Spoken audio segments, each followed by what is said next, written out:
오늘은 그 역사와 성경 시리즈 이제 블레셋 편의 이제 마지막 그로 이제 그 골리앗이래요. 다윗과 이 블레셋과의 관계를 함께 좀 같이 살펴보도록 하겠습니다. 다윗 하면은 뭐 블레셋과 관계하면 뭐 누가 생각나죠? 저도 조금 전에 실수했죠, 그렇죠? 바로 생각나는 인물이요, 골리앗이죠, 그렇죠?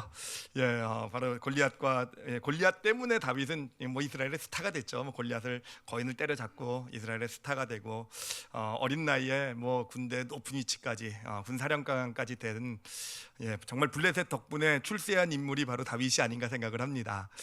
그렇게 군대 사령관이 된 이후에서도요, 하여튼 이 다윗은요 거의 블레셋 킬러 같은 역할을 합니다. 블레셋과 전쟁만 나가면 그냥 다 이기고요. 어떤 때는 혼자 나가서 블레셋 군사 100명을 죽이고 오기도 하는 하여튼 이 블레셋 사람들이 다윗을 생각하면 거의 저승사자급이 아니었을까. 저승사자보다 더 무서운 게 도깨비인가요? 하여튼 뭐 그런 급이 아니었을까라고 생각을 합니다. 그런데 사실 인생이라는 게 알 수 없는 게 뭐냐면은 이렇게 블레셋 때문에 이렇게 출세를 했잖아요. 어떤 덕분에 이렇게 출세를 한 다윗인데, 이제 사울 왕의 미움을 받게 되면서 사울 왕이 다윗을 죽이려고 그러죠, 그렇죠? 죽이려고 하게 되면서 다윗이 이제 도망을 가게 됩니다. 그래서 처음에는 그 유다 땅에 광야로 도망을 하게 되는데, 이 유다 땅에서는 도저히 사울 왕으로부터 자기가 보호받을 수 없는 그런 상황인 것으로 본 거예요. 그래서 다윗이 선택한 땅이 어디냐면은 블레셋입니다. 블레셋으로 도망가면 사울의 손도 미치지 못할 것이다라는 그런 이제 계산 가운데 다윗이 이 쫓기는 삶 초창기에 블레셋으로 망명을 시도하게 됩니다. 그런데 망명을 시도해서 이제 그 앞에 갔는데 블레셋 사람들이 다윗을 좋아할 리가 있습니까? 물론 적군의 아주 높은 고위 관계자가 망명을 왔으니 뭐 정치적으로는 되게 좋은 걸 수도 있지만, 이 다윗과 원수를 진 사람이 얼마나 많습니까? 그러니까 이제 다윗이 그 블레셋에 있는 이 군사들이 뭐 하여튼 또 높은 뭐 하여튼 군대 대장들이 다윗을 죽이려고 그래요. 그럴 줄 알았으면 평소에 좀 잘해둘 걸 그랬죠, 그렇죠? 인생사 알 수 없는 거다. 평소에 잘해두자. 이건 오늘의 메시지는 절대로 아니고요. 하여튼 그런 상황에서 다윗은 그 처음에 블레셋을 갔을 때는요, 그런 상황에서 미친 척을 해요. 아주 그냥 정신 나간 척을 해가지고 막 갑자기 사람들 앞에서 침을 질질 흘리고 다니고요, 막 땅을 기어다니고 막 이래요. 그래서 사람들이 보고 미쳤구나, 정신 나갔구나, 이 불쌍한 다윗 얼마나 충격이 컸으면 이렇게 생각하게 만들고요, 아주 겨우겨우 블레셋 땅을 빠져나와요. 그래서 다시 유대 광야로 도망을 나오게 되는데, 이 유대 광야로 도망 나온 다윗에게 이제 이스라엘에 있었던 그 사람들 중에서 이제 뭐 사회 부적응자들이 있죠. 뭐 범죄자라든지 아니면 뭐 하여튼 불황아라든지 이런 사람들이 다윗을 찾아 나오게 됩니다. 그래서 다윗을 중심으로 해가지고 공동체가 하나 이루어져요. 한 남자만 600명이 되는 그러니까 뭐 가족들도 자녀들도 있을 것이고요. 그러면 하여튼 그런 그 아둘람 공동체라는 공동체가 이루어지게 됩니다. 자, 그런데 이것이 다윗에게는 또 참 곤란한 상황이 된 것은, 이 자기 혼자서도 광야에서는 이 먹고 살기가 힘들잖아요, 그렇죠? 사울 왕은 자기를 죽이려고 쫓아다니고 있고, 그러니 이 600명의 사람들을 다 자기만 쳐다보고 있는데, 자기 입만 쳐다보고 있는 이 600명의 사람들을 도저히 어떻게 먹일 길이 없는 거예요. 그래가지고 다시 이 다윗이 한 행동이 뭐냐면은 블레셋에 또 망명을 시도하게 되는 거예요. 이제는 세월도 약 10년 이상, 그 이후로 10년 이상이 지났기 때문에 조금 뭐 블레셋에도 소문이 다 났고요. 다윗은 완전히 망가졌다 뭐 이런 소문도 다 났고, 그리고 이번에는 혼자 망명하는 게 아니라 600명의 부하를 데리고 망명하는 거니까 이게 뭡니까? 이거는 거의 용병 수준이잖아요, 그렇죠? 600명의 군사를 데리고 용병으로서 이제 블레셋에 망명을 신청하게 돼요. 근데 이 블레셋에 그 당시 정치 시스템을 좀 알면 도움이 되는 게, 블레셋은 도시국가 연합이라고 보시면 돼요. 블레셋 그 해안 평야지대에 5개 성이 있고요. 그 성마다 각각 왕이 따로 있어요. 각각 그 우두머리가 따로 있는데, 요 5개가 연합을 해서 한 국가를 이룬 게 블레셋이에요. 그리고 이 5개 성 중에서 가장 강한, 세력이 강한 성의 왕이 블레셋이라는 나라 전체의 왕이 되는 이런 시스템의 나라였어요. 자, 그런 도시국가 연합이었는데, 이제 그 당시 그 도시국가 연합의 책임자였던 그 가드 왕 아기스라고 있었어요. 아기스 왕이 있었는데, 이 아기스 왕이 다윗을 받아들여 준 겁니다. 받아들여서요. 그래서 그 다윗과 600명의 사람들에게 살터전을 만들어 줘요. 시글락이라는 이스라엘과 이 블레셋 국경에 있는 그 블레셋 마을이 있어요. 그 마을을 다윗에게 줘가지고 거기서 살게 만들어 주고, 다윗은 이제 요 아기스 왕의 용병의 어떤 역할을 하는 그런 그렇게 블레셋 땅에 정착해서 살아가게 됩니다. 자, 다윗은 이 블레셋 땅에서 이렇게 살아가는데 그 블레셋 땅에서의 삶이 꼭 쉽지만은 않은 삶이었겠죠, 그렇죠? 예, 어떤 그런 마을은 하나 받았지만 먹고 살 길도 막막하고요. 근데 먹고 살 길이 막막할 때 뭐 다윗이 할 수 있는 일이 뭐가 있겠습니까? 예, 그런 속담도 있죠. 배운 게 도둑질이다, 뭐 이런 얘기도 있죠, 그렇죠? 예, 뭐 다윗이 할 줄 아는 건 싸움밖에 더 있습니까? 그렇기 때문에 다윗은 거기서도 이 600명의 쫄도 있겠다, 용병도 있겠다, 광야에서 훈련 잘 받았잖아요, 그렇죠? 이 600명의 자기 쫄들을 데리고 약탈을 해서 먹고 살게 돼요. 약탈은 어디를 하냐면은, 이게 그 시글락이 유대 국경지이지만 그 남쪽에 있어요. 남쪽에 있는 어떤 그런 그 동네여서 유대 땅도 있지만 다윗이 유대 마을을 쳐들어갈 수는 없고요. 예, 그 마을은 다윗이 유다 지파 출신이거든요. 거기가 유다 지파 땅이에요. 그러니까 다윗은 유다 지파를 건드는 것이 아니라 그 남쪽에 있는 여러 지파들이 있었어요. 사막이나 광야에 살고 있었던 뭐 아말렉이라든지 뭐 이런 지파들이 있었는데, 그런 지파들의 마을을 공격해 가지고는 그 약탈을 해 가지고는 그것을 가지고 이제 살아가게 됩니다. 근데 다윗이요, 여기서 아주 좀 정말 대단한 일을 하는데, 어떤 일을 하냐면은 이 약탈 물건을 약탈해 오잖아요. 그러면 이 물건 약탈한 것 중에 일부를 누구한테 드리냐면은 당연히 가드 왕 아기스한테 줍니다. 왜냐면 자기는 아기스의 쫄이니까, 아기스 왕의 어떤 용병이니까 당연히 물건을 가져다 준, 이만큼 내가 이번에 약탈을 해서 이러한 물건을 얻었습니다 하고 드리게 되는데, 근데 이때 다윗이 아기스 왕에게 이렇게 말을 해요. 성경을 보니까 뭐라고 얘기를 하냐면은, 내가 이스라엘 유다 지파의 마을을 공격해서 빼앗아온 약탈물입니다 라고 얘기해서 다윗 그렇게 얘기하고 이 약탈물을 아기스 왕에게 주는 거예요. 다윗이 왜 그랬겠습니까? 왜 그랬을 것 같아요? 이거 거짓말이죠, 그렇죠? 예, 이 유다 지파 공격한 거 아니에요, 그렇죠? 근데 왜 아기스 왕한테 가서는 유다 지파를 공격해가지고 그 마을에서 얻어온 거라고 했겠습니까? 뻔하죠, 그렇죠? 왜냐하면 그 아기스 왕의 신임을 얻으려고. 그렇잖아요. 이 다윗이 이스라엘 사람인데 이스라엘의 지파를 공격해서 그들을 초토화시키고 물건을 약탈해 왔다. 그러니까 아기스 왕이요, 이 이야기를 들으면서 다윗을 더 신임하게 되는 거예요. 아, 이제 다윗은 완전히 이스라엘과는 끝났구나. 아, 다윗은 내 신하구나. 그래서 다윗을 더 믿게 됩니다. 그런데 이것으로 끝나는 게 아니라 다윗은 그러면서도 뒤로는 무슨 일을 하냐면은, 이 아말렉이나 딴 지파로부터 물건을 뺏어온 거잖아요. 그 뒤로는 그 물건 중에 일부를요, 자기도 힘들면서 그 일부를 유다 지파에 있는 마을에다가, 유다 지파에다 그 마을 또 뺏어온 물건을 다 이렇게 전달해 주는 겁니다. 예, 왜 전달해 주겠습니까? 예, 그 이유도 뻔하죠, 그렇죠? 왜 그렇겠습니까? 난 이스라엘 사람이라는 거죠, 그렇죠?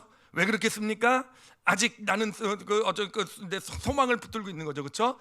아직 이스라엘과 완전히 하나님께서 이스라엘 왕으로 삼으시겠다는 약속이 있고, 그래 모든 사람들은 다윗이 그 블레셋에 망명함으로써 이제 뭐 끝났다라고 생각할지 모르겠지만, 다윗은 아직은 그 소망을 붙들고 있는 거 아니겠습니까? 그래서 이 유다 지파 사람들에게 약탈물을 주면서 나는 몸은 내가 블레셋에 와 있지만 마음은 너한테 가 있다. 뭐 이상한, 좀 어디서 많이 들어본 멘트네요, 그렇죠?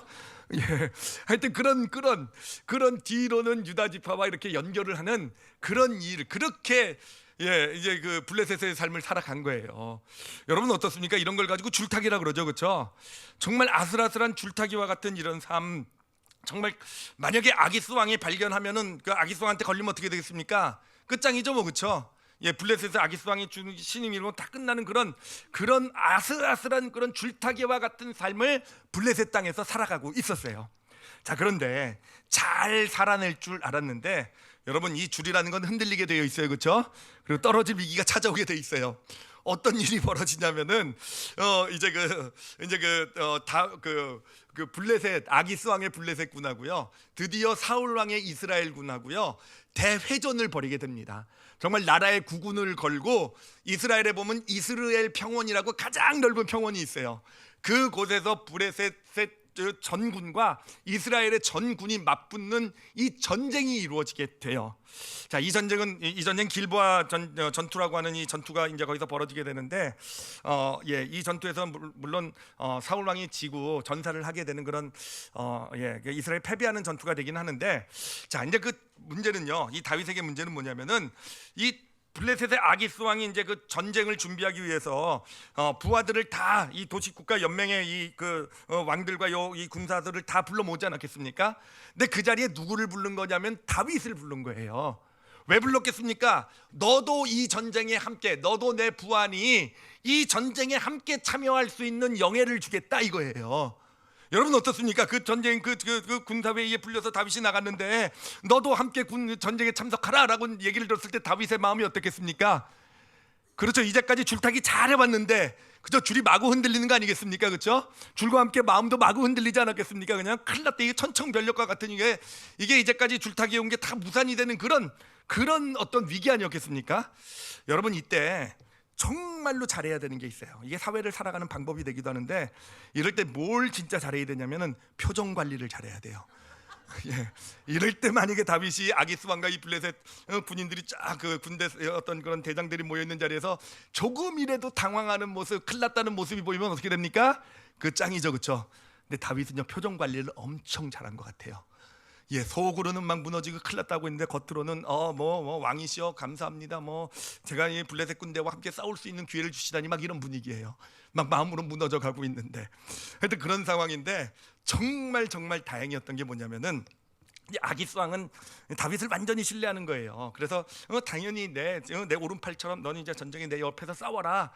본진에 같이 있자. 너는 나와 함께 본진에서 정말 중요한 전투를 역할을 해야 된다. 이러고 있는데 이 군사들이 그 블레셋의 어떤 몇몇 그 군대 대장들이 반대를 한 겁니다. 아기스 왕은 다윗을 믿고 있을지 모르겠지만 우리는 아직 다윗을 신뢰할 수 없다고. 만약에 다윗이 우리 편에 있는 그 안에서 우리 뒤에서 있다가 만약에라도 우리를 배신하면 어떡합니까? 그래 다윗의 군대가 뒤에 있는 상태에서 우리는 앞에 나가서 전쟁을 싸울 수 없습니다 라고 아기스 왕에게 막 항의를 하는 거예요. 그러니까 아기스 왕이 어떻게 됐습니까? 정말 곤란한 표정을 지면서 다윗에게 미안해하는 겁니다. 다윗아 정말 미안하다. 나는 너를 믿는데 저 사람들이 너를 못 믿으니 어떡하겠느냐. 여러분 이때도 다윗이 정말 잘해야 되는 게 뭡니까? 표정 관리, 그렇죠? 표정 관리. 다윗이요 이때도 표정 관리를 정말 잘해요. 보면은 정말 왕 앞에 항의를 합니다. 어떻게 나를 못 믿으실 수 있냐. 정말 어떻게 나를 어떻게 못 믿고 나도 이 전쟁에 같이 싸우고 싶은데, 그러면서 정말 막 분을 내면서 막 신경질을 내면서 이제 그 군사회의장을 이렇게 빠져나간, 속으로는 웃었겠죠, 그렇죠? 하여튼 이렇게 줄타기의 위기를 겨우겨우 넘기면서 이제 이 그 블레셋 땅에 살고 있었어요. 하여튼 그런 과정 가운데 이 전쟁에 이제 이 길보아 전투가 이루어지게 되고, 그 전투에서 아까도 말씀드렸듯이 이스라엘은 거의 괴멸에 가까운 패배를 당하게 됩니다. 사울의 군대는요. 그래서 사울 왕도 죽고요. 전사를 하고 또 후계자였던 요나단도 같이 그 전쟁에서 죽게 돼요. 그렇게 되니 이스라엘은 이제 그때부터 혼란 가운데 빠지게 되지 않습니까? 빠지게 되는 거죠. 이제 나라가 혼란이 되는데, 이때 다윗이, 성경을 보면요, 이때 다윗이요 이스라엘 땅으로 넘어가게 돼요. 자기 유다 지파 출신이라고 그랬죠, 그렇죠? 유다 지파로 넘어가서요. 헤브론은 그 유다 지파의 중심지 좀 남쪽에 있는 땅인데 유다 지파의 수도라고 보시면 돼요. 그 헤브론에 가서 자기가 이스라엘의 왕이 됐음을 선포하게 됩니다. 자, 그렇게 이스라엘의 왕이 되는데, 그런데 이때는요 온전한 이스라엘의 왕은 아니에요. 이 다윗을 이스라엘 왕으로 옹호한 지파는요 유다 지파가 유일하고요. 북쪽의 11지파는 사울 왕의 아들 중에서 살아남은 아들이 하나 있었어요. 이스보셋이라고. 그 이스보셋을 왕으로 세워서 저기 북쪽에 또 요단강 건너 저 먼 쪽에 블레셋과 많이 떨어진 쪽에 그 북쪽에 마하나임이라는 곳에 수도를 세우고, 거기서 새롭게 이 11지파를 중심으로 이스보셋을 왕으로 세워서 거기서 또 하나의 이스라엘이 생기게 됩니다. 그러니까 잠시지만 이 남쪽에 그 다윗의 이스라엘이 있는 것이고 저 북동쪽에 그 이스보셋의 사울 왕의 어떤 그런 혈통이죠, 그렇죠? 이스라엘이 있게 되는 겁니다. 처음에는 뭐 만만한 지경 기세였지만 점점 더 시간이 가면서 당연히 이스보셋의 그 이스라엘은요 점점 내분도 일어나고 막 힘을 잃어가게 돼요. 다윗이 점점 힘을 얻게 되고 그러면서 결국은 7년 반 만에 다윗이 헤브론으로 건너간 지 7년 반 만에 이스라엘의 통일을 온전히 이루게 됩니다. 자, 근데 여기서도 다윗이 정말로 지혜로운 게 뭐냐면은 다윗은 통일을 이루자마자 첫 번째로 한 일이 뭐냐면은 이스라엘의 수도를 옮긴 거예요. 헤브론의 수도를 정했던 이스라엘이 통일을 하자마자 어디로 수도를 옮겼냐면 예루살렘으로 옮겼어요. 이 예루살렘으로 옮긴 의미는 뭐냐면 지도를 보면 금방 아실 수 있어요. 제가 지도를 보여드릴게요. 자, 지도를 보면은요, 저희 해안가에 있는 빨간색 블레셋 땅 보이시죠, 그렇죠? 그리고 마하나임은 저 그 갈릴리 호수 그 동편으로 마하나임이 있는 거 보이시죠, 그렇죠? 이스라엘 평원도 보이시고, 헤브론은 저 남쪽에 있는 블레셋 옆에 남쪽에 있는 땅이었어요. 평지에 있는 땅이었어요. 그런데 저 예루살렘은요, 그거보다 훨씬 더 북쪽이죠, 그렇죠? 지도로 보면은 이스라엘 12지파의 중심지라고 보시면 돼요. 저 예루살렘은 유다 지파의 땅도 아니고요, 베냐민 지파의 땅이죠. 베냐민 지파의 땅이고, 그리고 그 위는 그 11지파 중에서 강력한 에브라임이 있는 그 땅이에요. 그러니까 예루살렘의 그 수도를 정함으로써 다윗은요, 나는 유다 지파만의 왕이 아니다. 11지파, 12지파를 나는 똑같이 12지파의 왕이다. 난 똑같이 대우할 것이다. 그런 선포를 한 거 아니겠습니까? 하여튼 그런 중요한 의미를 담은 수도 이전이었어요.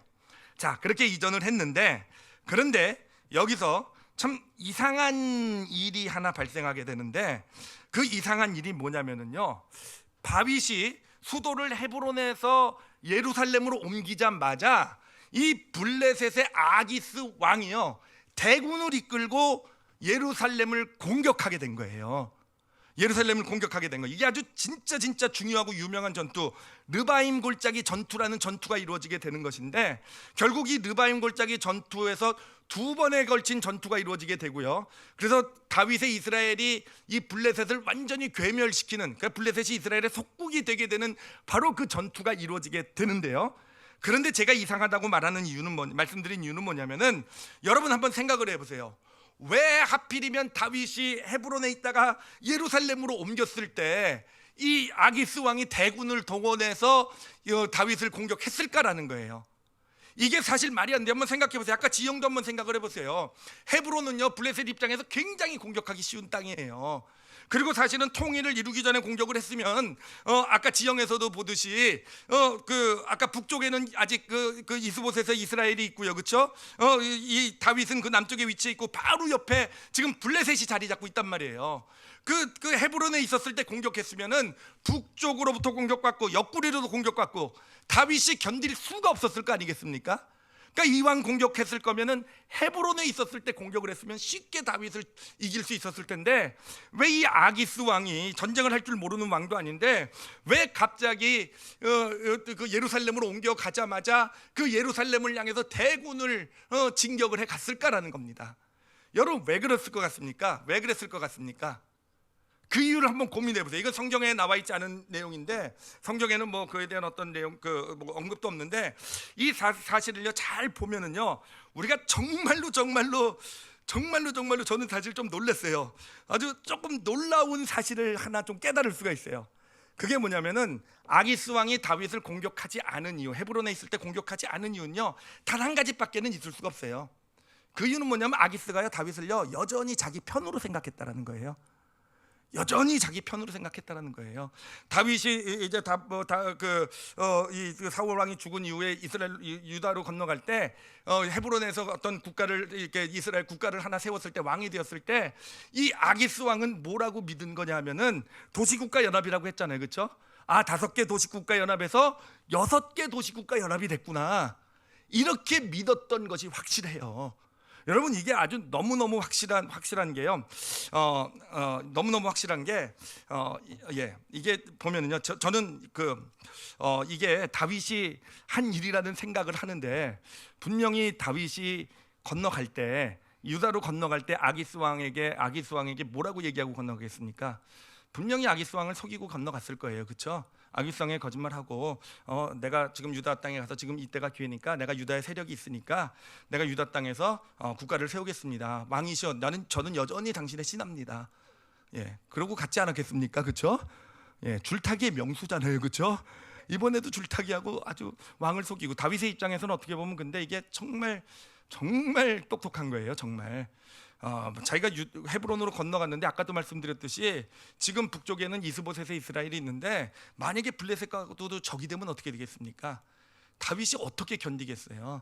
그러니 아기스 왕을 속여서 마치 나는 아기스 왕의 신하인 척하고 속여서 지금 헤브론에서 이제 이스라엘 왕이 되어서 지금 먼저 이스보셋의 이스라엘을 점령을 하게 되는 정복하게 되는 것이죠.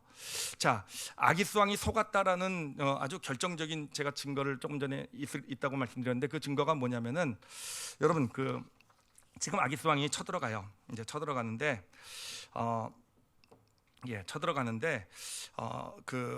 르바임 골짜기로 쳐들어가게 되는데요. 르바임 골짜기가 어느 곳이냐면은 예루살렘 바로 밑에 있는 예루살렘의 거의 입구와 같은 아주 험난한 협곡이에요. 험난한 협곡, 산악지역 협곡인 곳이 르바임 골짜기입니다. 그런데요, 자, 제가 이거 지형은 잘 아시지만 지형을 다시 한번 좀 보여드리도록 할게요. 자, 그 블레셋과 이스라엘의 지형은 저런 특징을 가지고 있다 그랬죠. 블레셋은 해안지대에 머물러 있고요. 그렇죠? 해안지대에 있는 도시, 그 나라 도시국가연합이고요. 이스라엘은 저기 산악지대에 있는 그런 예루살렘 저기 산악에 있어요. 그리고 이스라엘은요 그 당시 산악민족이라고 불리고 있었어요. 자, 그러면은 블레셋과 이스라엘이 주로 전쟁을 하게 되면은 어디서 하게 되겠습니까? 블레셋 입장에서 볼 때는요 평야 지역에 할수록 훨씬 더 전쟁에 유리해요. 그렇죠? 평야 지역에 있는 군대고 블레셋 군대 자체가 평야 지역에 아주 최적화된 군대예요. 그럼 이스라엘 군대는 어디서 전쟁을 할수록 유리하겠습니까? 산악에서 할수록 유리한 거예요. 그렇죠? 산악 민족이에요, 이스라엘은. 그러니까 전쟁은 주로 어디서 일어나는가? 그 중간인 구릉지에서 일어나요. 그래서 블레셋 골리앗과 싸운 것도 저 구릉지 저기서고요. 뭐 미스바 전투부터 시작해서 뭐 믹마스 전투 뭐 이런 모든 전투가 저 구릉지에서 일어나게 돼요. 근데 사실 이 사울 왕이 마지막 전투 그 길보아 전투라는 그 전투에서 사울 왕이 정말 좀 이상했던 게 뭐냐면은 사울 왕도 전략의 귀재인데 길보아 전투는 그 이스라엘 평원이라는 평원에서 지금 블레셋과 맞붙었다 그랬잖아요. 그러니까 바보 같은 전쟁을 한 거예요. 이 블레셋이 가장 잘 싸우는 평원에서. 그러니까 제가 그 모습을 보면서 사울 왕이 그 마지막 때 거의 맛이 갔구나라는 걸 느꼈어요. 맛이 완전히 갔구나. 아니면 자포자기를 한 것 같기도 하고요. 하여튼 맛이 간 그런 모습으로 정연히 질 수밖에 없는 그런 평지에서의 전쟁을 블레셋과 벌이게 된 거죠. 자, 그런데 이번에 이 아기스 왕은요 르바임 골짜기 산지를 향해 진격해 왔다는 겁니다. 아기스 왕이 전쟁의 바보가 아니에요. 누구보다도 전쟁에 능한 왕이란 말이에요. 이런 전략을 이런 거를 모를 리가 없어요. 그렇죠? 그런 왕이 정말 르바임 골짜기까지 다윗이 예루살렘의 어떤 수도를 정했다는 얘기를 듣자마자 그 르바임 골짜기까지 쳐들어갔다는 걸 뭘 얘기합니까? 그가 얼마나 분노했는지를 보여주는 거 아니겠습니까? 그래요. 정말 분노했을 거예요. 다윗에게 이제까지 속아온 거잖아요. 생각해보면 지금 몇 년을 지금 속아온 거예요. 처음 정말 갈 곳 없는 그 500명 600명과 함께 왔던 다윗을 그래도 다들 반대하는데 자기가 받아줬단 말이에요. 받아줘서 마을까지 두고 살터전까지 만들어준 다윗이란 말이에요. 그리고 다윗은 마치 정말 자신에게 충성하는 것처럼 보였어요. 유다에 가서 약탈까지 해가지고 와서 어떤 약탈물을 자기에게 갖다 바치기도 했단 말이에요. 근데 그것조차도 다 가짜였던 거예요. 이미 그때부터 자기를 속이고 있었던 거예요. 군사회의에 와가지고 자기는 그 다윗을 신뢰해가지고 어떤 그 이스라엘과 군사회의에 불러줬는데 거기에 있었던 다윗의 모든 행동과 말도 다 가짜였던 거예요. 그래요. 나는 왕의 신하입니다 하고 넘어갔던, 그래서 헤브론에서 왕이 됐던 그 일도 결국은 자기를 속인 거잖아요. 그렇죠? 자기로부터 자기가 공격하지 못하도록 자기를 속인 거 아니겠습니까? 그런데 그런 다윗이 그걸 속였다는 사실을 언제 알아챘겠습니까? 예루살렘으로 수도를 옮기는 것을 보면서 이 아기스 왕이 그걸 알아차린 거 아니겠습니까? 그래요. 예, 정말 저 같았어도 정말 뚜껑이 열렸을 것 같아요. 저를 한번 그렇게 속여보십시오. 그냥 완전히 믿었는데 정말 믿고 정말 간이고 쓸개고 다 하여튼 뭐 했는데 정말 그렇게 신뢰하고 믿었던 사람이 그렇게 배신을 한 거니 아기스 왕 입장에서는 정말 분노, 이 분노가요 눈을 가려버린 거 아니겠습니까? 그래서 이스라엘 이 훨씬 유리한 이 산악 지형까지 이렇게 군대를 대군을 몰고 그냥 다윗을 이제 마저 끝장내려고 이제 달려가게 된 거예요. 자, 근데 이 전쟁을 보면은 이 전쟁도 참 재밌게 진행되는 게, 그렇다고 해서 이 아기스 왕이 바보는 아니죠. 진짜 바보는 아니고요. 이 전쟁이 진행되는 것을 보면은 아기스 왕이 이제 군사를 이끌고 가요. 그래서 르바임 골짜기 이 르바임 골짜기를 통과하면 바로 예루살렘입니다. 그래요. 근데 이 아기스 왕이요, 정말 바보가 아닌 게 르바임 골짜기 안으로 안 들어가요. 입구에 딱 멈춰서게 됩니다. 왜냐하면 르바임 골짜기로 들어가게 되면 산악 전쟁에 능한 이스라엘 군대에 당할 수도 있으니까 이제 그 입구에다가 딱 진을 쳐놓고 어떻게 저 산 위에 있는 예루살렘을 공격할 건가 미리 이제 준비를 하고 있었던 거죠. 자, 이런 상황인데 이 다윗이요, 어떻게 이제 전투를 벌이냐면은 참 다윗이 대단한 게요, 이런 상황에서 이제 르바임 골짜기로 그 블레셋 백성이 들어오길 바랬는데 안 들어왔지 않았습니까? 그래요. 그러면 모두가 다 그렇게 생각을 했어요. 이 르바임 골짜기 바깥에 있는 블레셋 군을 이스라엘 군이요, 전력도 약한 이스라엘 군이 공격할 리가 없다라고 다 예상을 했어요. 그래서 사실 블레셋 군도 좀 아직 르바임 골짜기 산악적으로 안 들어갔기 때문에 좀 방심을 하고 있었던 상황이었어요. 근데 다윗이요, 모든 사람의 예상을 깨고요, 예루살렘 성에서 나와서 군대를 이끌고 블레셋을 공격하게 돼요. 그러니 블레셋이 안 나올 것 알 줄 알았던 다윗의 군대가 나왔으니 깜짝 놀라지 않았겠습니까? 그래서 그냥 화들짝 놀라가지고는 결국은 다시 도망을 가게 돼요. 다시 그 평야지대로 후퇴를 하게 돼요. 그러니까 다윗이 승리를 얻게 된 거죠. 근데 사실 이 승리는 큰 승리는 아니었어요. 그냥 방심했다가 조금 이제 쳐나오니까 얘네가 왜 나왔냐 그래서 허둥지둥해서 잠깐 도망갔던 거죠. 그래서 아기스 왕도 다시 이제 그 군대를 수습을 해가지고 또 다시 르바임 골짜기 앞에 가서 딱 진을 치게 됩니다. 근데 이번에는 어떻게 하겠습니까? 방심했겠습니까? 안 했겠죠, 그렇죠? 지난번에 쳐나왔던 그 다윗군이 당연히 지금도 쳐나올 수 있을 것이다 예상을 하고 철저히 방비를 하게 됩니다. 자, 그때 다윗이 이제 어떻게 하냐면요, 정말 다윗이 정말 제가 볼 땐 거의 삼국지에 나오는 제갈공명에 버금가는 그런 전략을 가지고 전쟁에 능한 사람인 것 같아요. 어떻게 하냐면은 군대를 이끌고 또 나와요. 근데 이번에는 누구나 다 예상한 거잖아요. 그래가지고 군대를 이끌고 다윗의 군대가요, 산속에서 갑자기 나와서 이제 그 르바임 골짜기 입구에 있는 블레셋 군을 공격을 하게 돼요. 그러니까 이 블레셋 군이 이번에는 당하지 않죠, 그렇죠? 이번에도 우리가 또 당하냐? 그러고는 이제 그 나온 다윗군을 공격을 합니다. 그러니 다윗군이 견디지 못하잖아요. 뭐 그 이제 구릉지에서 전투에서 또 인원이 워낙 차이가 나고 무기도 차이 나는 데서 견디지 못하고 다윗군이요, 르바임 골짜기 안으로 퇴각을 하게 됩니다. 그러니 이제 승기를 잡았다고 생각한 블레셋 전군이 르바임 골짜기 안으로 쏟아져 들어가는 거예요. 네, 여러분 짐작하셨겠죠? 이게 다윗의 전법이라는 거. 르바임 골짜기 안으로 블레셋군 전군이 쏟아져 들어가게 되자 성경을 보니까 르바임 골짜기 안에 있었던 삼나무 숲, 아주 짙은 숲이에요. 그 숲에 다윗의 정규군이 다 숨어 있었던 거예요. 그리고 골짜기 안에 들어온 이 블레셋 군을요, 그렇게 매복을 하고 있다가 거의 괴멸에 가까울 정도로 무너뜨려 버리는, 그래서 완전히 재기불능, 블레셋이 재기불능. 이 전쟁으로 블레셋은 끝이 나요. 이 전쟁으로요, 블레셋은 더 이상 역사에 잘 등장하지 않아요. 그냥 조그맣게 등장하다 말하다 이스라엘에 영향을 못 미치는 속국으로 전락하게 되는 정말 완전한 블레셋의 승리를 거두는 르바임 전투, 이 전투가 이렇게 끝이 나게 됩니다. 자, 여러분 어떻습니까? 이렇게 전쟁 얘기 들으니까 나름 재밌지 않습니까? 뭐 설교가 이렇게 옛날 얘기면 좋겠죠, 그렇죠? 제가 가끔 딸내미한테 이렇게 그 밤에 이렇게 성경 얘기를 해주는데, 아빠 그렇게 설교해 안 졸립잖아.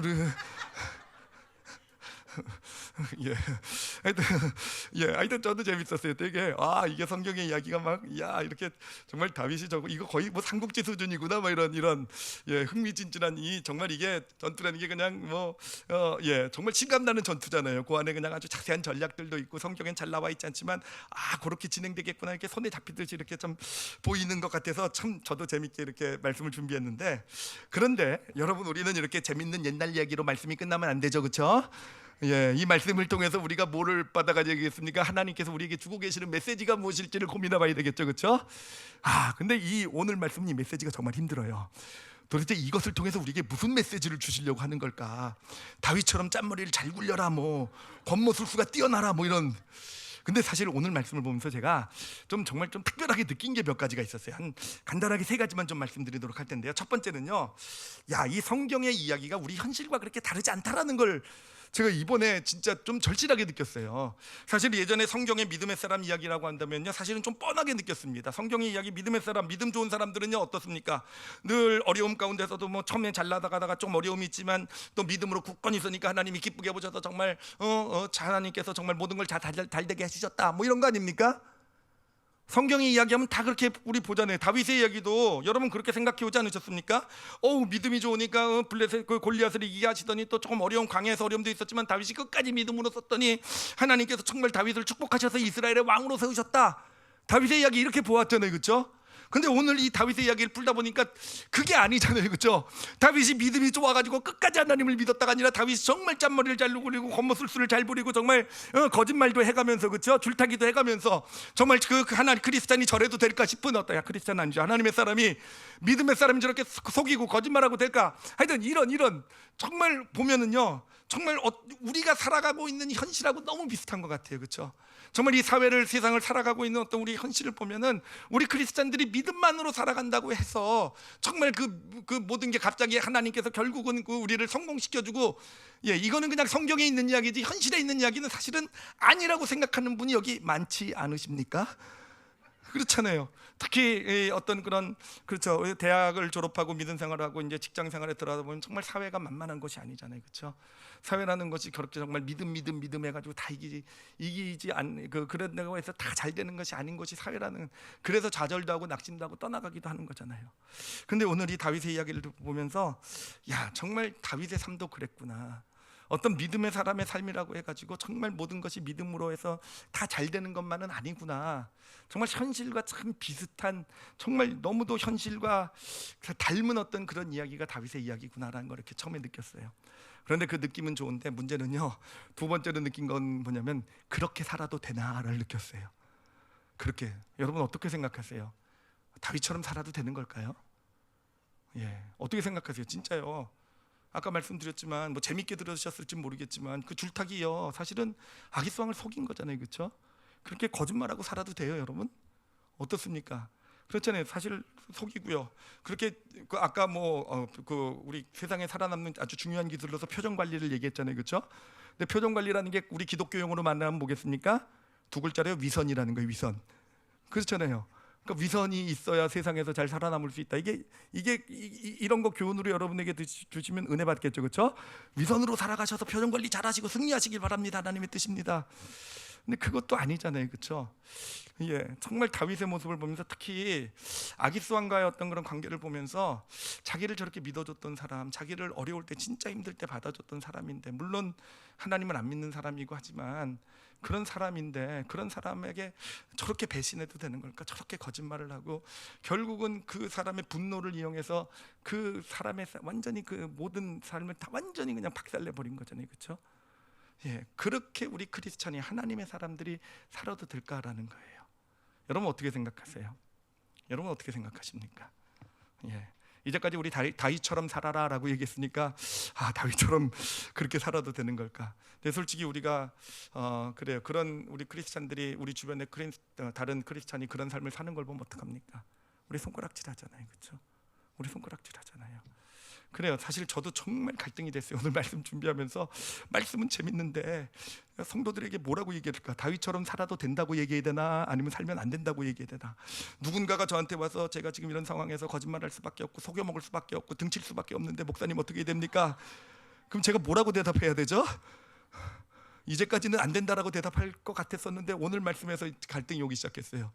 다윗도 그렇게 살았는데 그렇다고 또 그렇게 살라고 얘기할 수도 없고, 하여튼 정말 참 쉽지 않은 그런 어떤 그런 이야기예요. 근데 여기서 우리가 하나 좀 볼 수 있는 것 중에 하나는 뭐냐면은, 여러분 이런 모든 상황에서요, 하나님은 결코 다윗을 판단하지도 정죄하지도 않았다라는 거예요. 그래요. 그래, 우리가 믿는 하나님이라는 것은 단순히 우리가 정말 하나님은 아시잖아요. 얼마나 고단하고 얼마나 사실 세상을 살아남는 게 꼭 정말 뭔가는 정말 도덕적이고 내가 양심을 이렇게 해서는 살아남을 수 없는 세상이라는 건 하나님도 알고 계시고요. 우리 크리스천들이 하나님의 사람들이 그렇게 살아간다고 해서 오늘 사실은 다윗을 보면서 정말 어떤 면에서 좀 은혜가 된 게 하나님은 판단하고 정죄하지 않으시는구나. 그래, 우리 믿는 사람들은 오히려 너무 쉽게 그 상황, 어떤 그런 환경, 그런 꼭 그럴 수밖에 없는 그런 이유도 생각해보지 않고 어떻게 크리스찬이 이렇게 손가락질하는데, 아니요, 우리가 믿는 하나님은 그런 하나님이 아니시라는 거.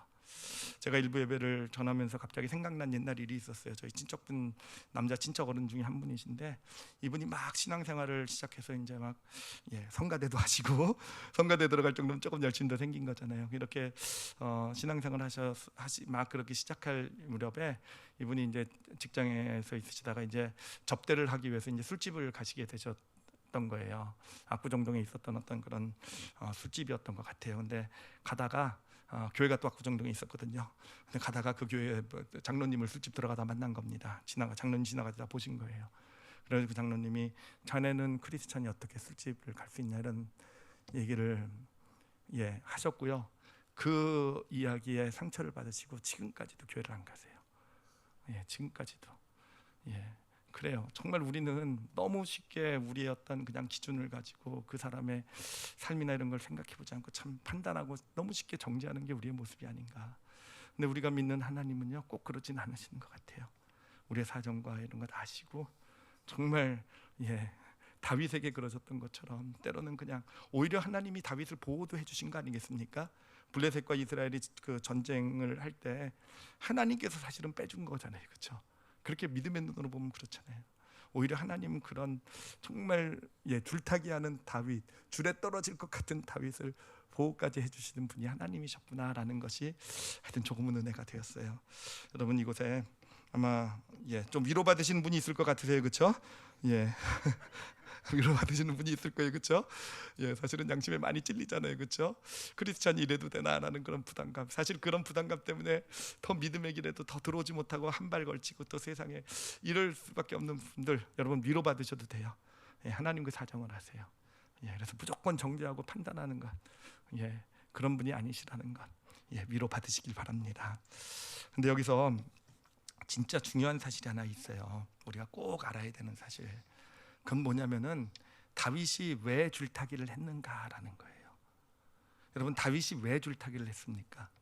왜 그가 그 다른 족속으로부터 약탈한 물건을 가지고 와서 그 물건을 그 아기스 왕에게 주고 속이기까지 하면서 유다에게 그 물건을 몰래 뒤로 보내는 그 일을 다윗이 왜 했습니까?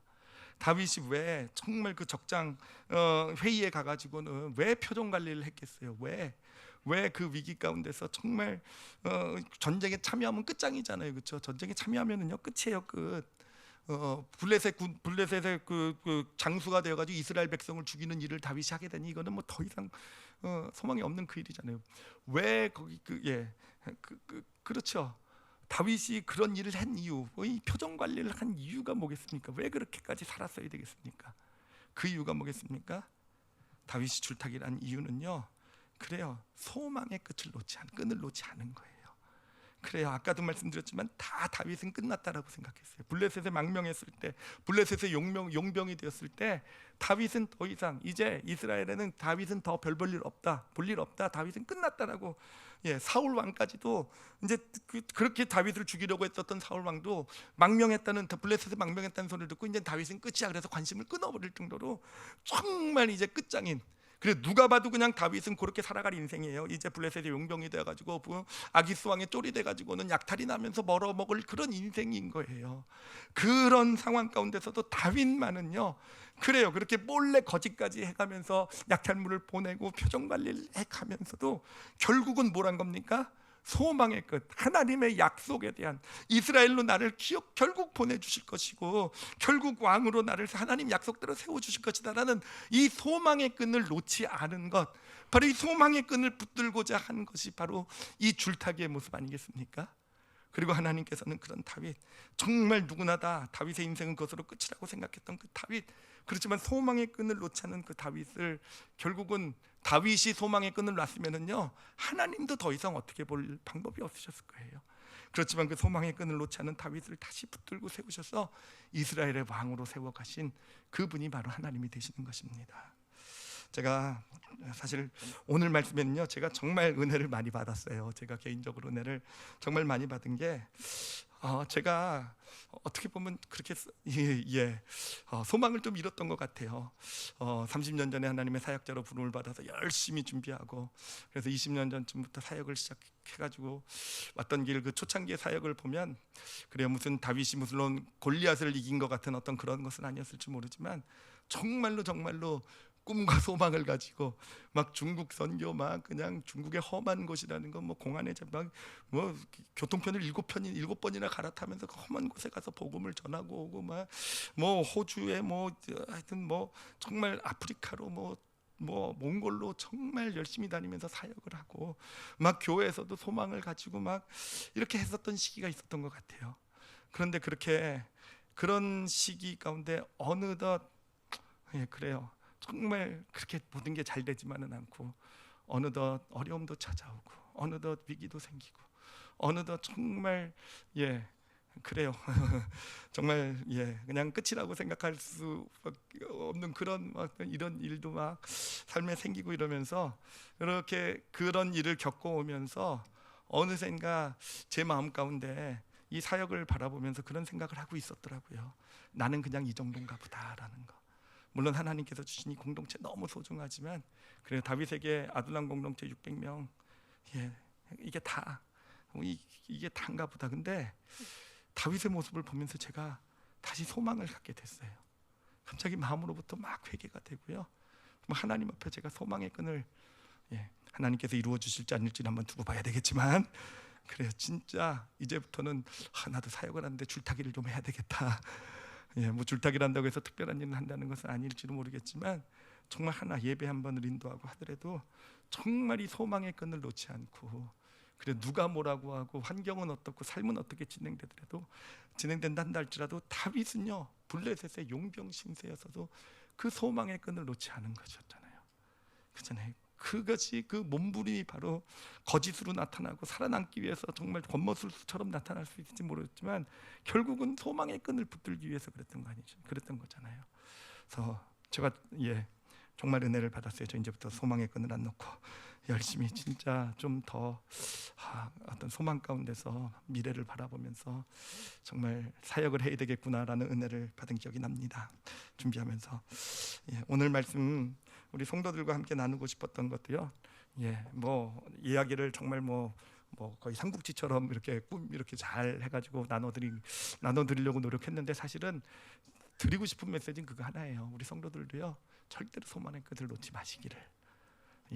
아무리 지금 어렵고 힘들어도요, 소망의 끈을 놓지 마시기 바랍니다.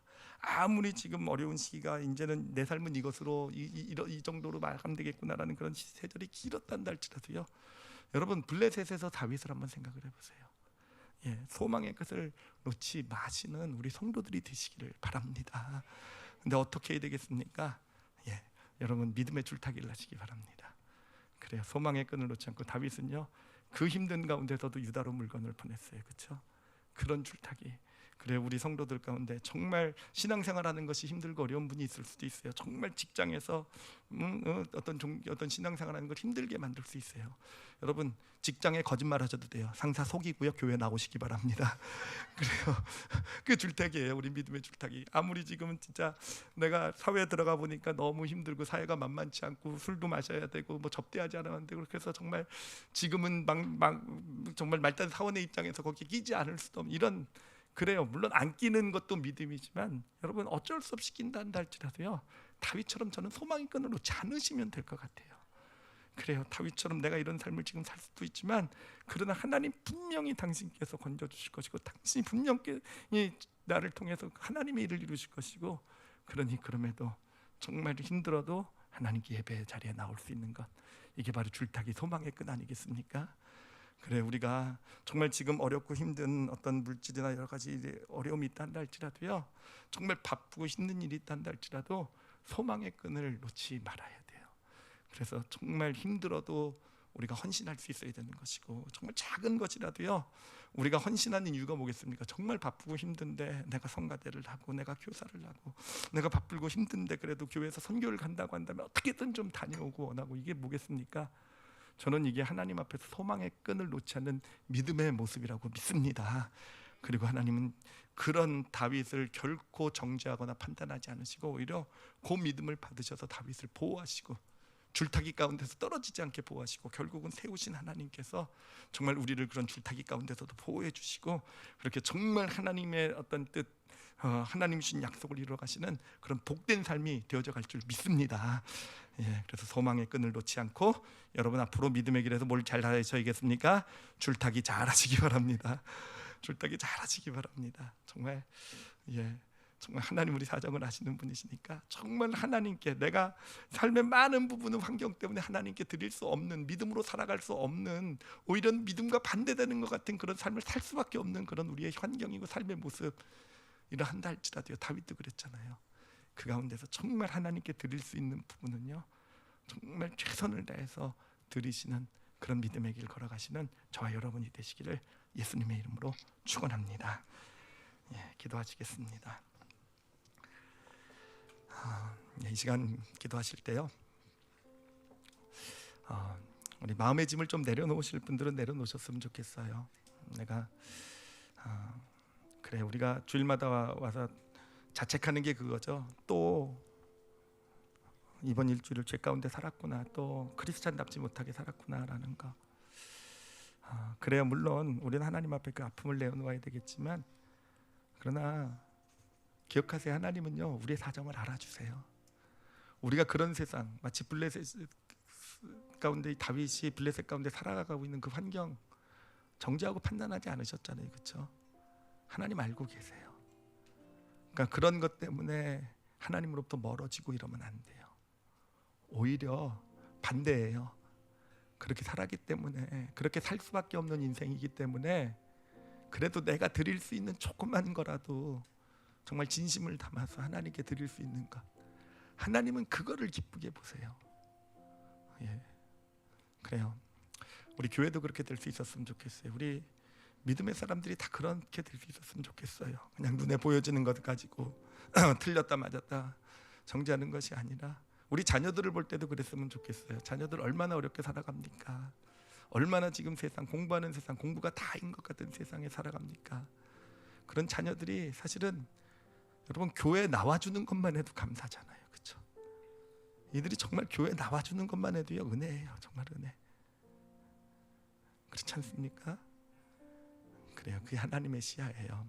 그 시야를 우리가 좀 이 시간 마음에 담고 하나님으로부터 좀 위로를 받았으면 좋겠어요. 하나님 감사합니다 또 고백하시고요, 정말 내가 드릴 수 있는 작은 것이라도 하나님께 드리겠습니다 라는 고백 하나님께 이렇게 드리시기 바랍니다. 그리고 무엇보다도 여러분 이 시간이 소망을 새롭게 하는 시간이 될 수 있었으면 좋겠어요. 지금 나의 모습이 하나님이 계획하신 나의 모습이 다가 아니라는 걸 이 시간 믿음으로 받으세요. 지금 우리 가정의 모습이 하나님께서 계획하신 우리 가정의 모습이 아니라는 거 꼭 마음에 담으세요. 지금 나의 삶의 어떤 그런 환경, 물질 이런 것이요, 그래요, 블레셋과 같은 환경일지 모르지만 그게 다가 아니라는 거. 그래서 하나님께 이렇게 고백하세요. 소망의 끈을 붙들겠습니다 라고요. 소망을 놓지 않겠습니다 라고. 아무리 힘들고 어려워도요. 그래요, 지금 코로나 때문에 너무 어렵고 힘들죠, 그렇죠? 그래요, 좌절 아마 정말 많이 힘드신 분도 계실 거예요. 그렇지만요, 이 시기에 가장 중요한 건요, 소망의 끈을 놓지 않는 거예요. 그리고 정말 힘들고 어려워도요, 하나님께 꼭 붙어 있는, 정말 작은 부분이라도 하나님께 드릴 수 있는 그런 믿음이에요. 소망을 붙들겠다라는 그런 믿음의 고백 드리시고요. 그래서 정말 작은 부분이라도 다윗처럼 그렇게 줄타기가 된다는 할지라도 그렇게 내가 드릴 수 있는 부분을 하나님께 드리는 그런 믿음의 길 걷게 하여 주시옵소서. 걷겠습니다. 하나님께서 정말 대역전 드라마 다윗에게 이루셨던 그 크고 놀라운 일을 소망합니다. 이루어 주시옵소서. 우리 다 같이 자신을 놓고 함께 잠시 통성으로 함께 기도하시겠습니다. 하나님 아버지 감사합니다. 하나님 아버지, 하나님께서 우리 성도들에게 위로를 주셨는 줄 믿습니다. 하나님, 좀 잘못해도 괜찮고 좀 실수해도 괜찮고, 그래요, 블레셋 하나님 안 믿는 땅이잖아요. 이 세상, 우리가 살아가고 있는 사회, 하나님 안 믿고 있는 이 세상이잖아요. 거기에 살아내기 위해서 하나님, 우리가 조금 부족하고 연약해도 하나님 우리를 정죄하고 판단하지 않으시고 오히려 우리의 작은 헌신을 기쁘게 받으시는 하나님, 아버지, 우리 성도들 오늘 그 하나님 앞에 서게 해주신 것 정말로 많이 감사합니다. 하나님, 그 하나님 앞에 늘 서게 해주시고, 그래서 세상에서도 정말 넉넉히 절대로 소망의 끈 놓지 아니하고 하나님 예비하신 축복의 길을 잘 걸어가는 우리 성도들 되게 하여 주시옵소서. 하나님, 무엇보다도 소망을 내려놓았던 성도들이 있습니까? 아버지, 다시 소망의 끈을 붙들길 원합니다. 건강의 소망의 끈, 아버지 다시 붙들게 하여 주시옵소서. 하나님, 물질의 소망의 끈을 다시 붙들게 하여 주시옵소서. 하나님, 가정과 자녀에 대한 하나님의 약속이 있는 줄 압니다. 하나님, 변함이 없어서 너무 오래 계속돼서 그냥 우리 가정은 이런가 보다. 아니요, 아버지, 이 시간 다시 소망의 끈을 붙들게 하여 주시옵소서.